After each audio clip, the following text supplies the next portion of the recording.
بسم اللہ الرحمن الرحیم۔ میرا نام ڈاکٹر ہدایت بنگش ہے اور آپ میرا یوٹیوب چینل دیکھ رہے ہیں۔ بات کرتے ہیں آج بلغاریہ اور رومانیہ کے حوالے سے کہ کیا یہ شنجن میں شامل ہو جائیں گے یا نہیں۔ بہت عرصہ سے پہلے سے بلغاریہ، رومانیہ، گریس، ترکی یہ سب کوشش کر رہے ہیں کہ شنجن میں شامل ہو جائیں، کیونکہ ان کے اپنے ایک تو یہ بارڈر فری انٹری ہوتے ہیں ان ممالک میں، اور اس کے علاوہ اور بھی فائدے ہیں، تو اس لیے سب کوشش کر رہے ہیں۔ لیکن اب جو لسٹ پہ ہیں وہ بلغاریہ اور رومانیہ ہیں۔ تو اب میں بات کروں گا کہ کیا یہ شامل ہو سکتے ہیں، کتنے چانسز ہیں کہ یہ شامل ہو جائیں، اور اس کے علاوہ اس کے کیا ایڈوانٹیج ہے اور کیا ڈس ایڈوانٹیج ہے جو نان ای یو کنٹریز کے لیے اگر یہ بلغاریہ میں شامل ہو، یورپی یونین میں شامل ہو جائیں۔ اب اس طرح ہے کہ اکتوبر میں ایک یہ جو بارڈر سیکیورٹی ہیں ان کے جو شنجن کے ہیں، وہ یورپی یونین کے وہ چیک کریں گے ان کی ساری سیکیورٹی، ہر چیز اکتوبر میں ایک چیکنگ ہوگی، تو اس کے بعد ہی وہ ڈیسیجن لیں گے۔ اور یہ بھی خبریں میں آ رہے ہیں کہ شاید فروری 2024 تک یہ یورپی یونین میں شامل ہو جائیں، بلغاریہ اور رومانیہ۔ لیکن جہاں تک بات ہے، بہت سے ملک تو اس کے فیور میں ہیں، لیکن آسٹریا ہو گیا، اس کے علاوہ ایک دو اور ملک ہیں جو اس میں فیور میں نہیں ہے کہ شنجن کو اور بڑھائیں، اور اس کے علاوہ مطلب ان کو یہ کنسرن ہے کہ یہاں سے اللیگل امیگرنٹس مطلب جو شنجن سٹیٹس ہیں ان میں زیادہ آئیں گے، تو اس لیے یہ میرے خیال میں ساری چیکنگ کریں گے، اس کے بعد ہی ڈیسیجن لیں گے کہ یہ شامل ہوں گے یا نہیں۔ لیکن جتنا یہ بھی جو ملک ہے بلغاریہ اور رومانیہ یہ بھی کوشش کر رہے ہیں اور پریشر بڑھا رہے ہیں ان ملکوں پہ کہ بھئی ہمیں انٹری دو، کیونکہ ہمیں پہلے سے ہونا چاہیے، ہم پہلے سے اس میں شامل ہونے چاہیے، لیکن اب تو ہمارا شامل ہونا ناگزیر ہے۔ تو اس لیے یہ پاسبلٹی بھی ہے کہ 2024 میں رومانیہ اور بلغاریہ شامل ہو جائیں۔ اب اس کے اگر شامل ہوتے ہیں یہ شنجن میں تو کیا فائدے ہیں اور کیا نقصانات ہیں۔ پہلی بات تو یہ ہے کہ جو لوگ آلریڈی رہ رہے ہیں تو وہ ایک طرح سے ان کو شنجن سٹیٹس میں آنے جانے میں آسانی ہوگی، اور ان لوگوں کے لیے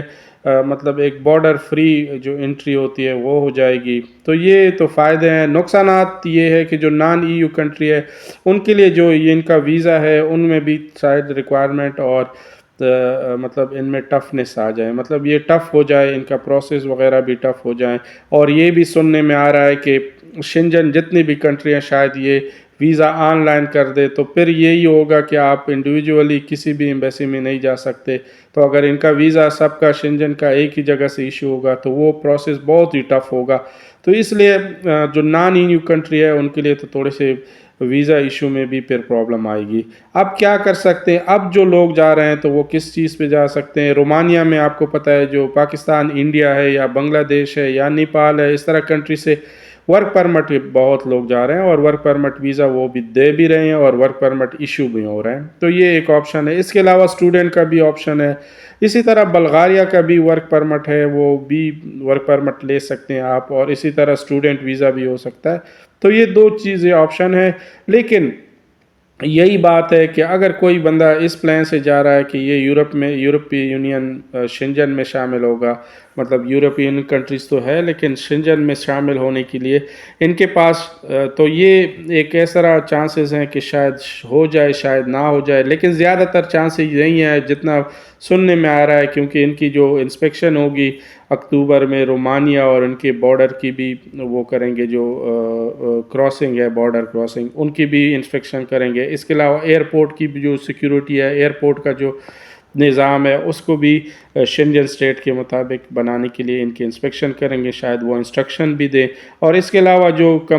جو کنٹریز ہیں جن سے رومانیہ اور بلغاریہ کو ایک طرح سے شنجن میں شامل ہونے کے لیے مزاحمت کا سامنا ہے، تو وہ بھی پتہ چلے گا کہ وہ کیا ڈیسیجن لیتے ہیں، ان پہ بھی ڈیپینڈ کرتا ہے، کیونکہ وہ آلریڈی شنجن سٹیٹ ہے تو ان کی وہاں پہ ایک وائس ہے، اور وہاں پہ آپ کو پتہ ہے وہاں پہ وائس سنی جاتی ہے، یہ نہیں ہے کہ کسی کی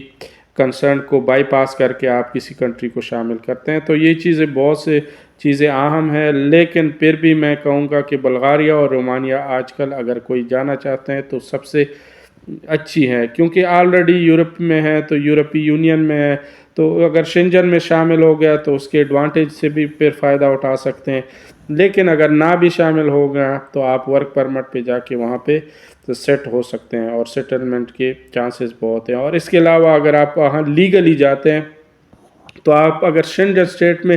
فیوچر میں جانا چاہتے ہیں تو آپ کے لیے آسانی ہوگی۔ تو اس لیے یہ ذہن میں یاد رکھیں کہ یہ دونوں آپشن آپ کے پاس ہیں، آپ استعمال کر سکتے ہو ورک پرمٹ اور اسٹوڈنٹ کا۔ اسٹوڈنٹ کا تو یہی ہے کہ اس کے لیے ایج اور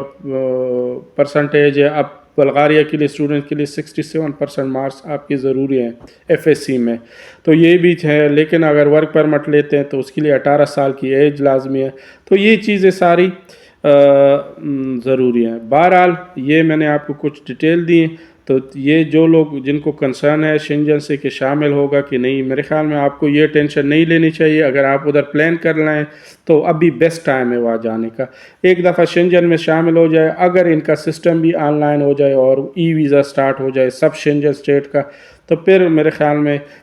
ریکوائرمنٹس بہت بڑھ جائے گی۔ تو یہ کچھ چیزیں تھیں، باقی بھی آپ کو کوئی معلومات چاہیے تو آپ مجھ سے واٹس ایپ پہ رابطہ کر سکتے ہیں۔ تھینک یو، اللہ حافظ۔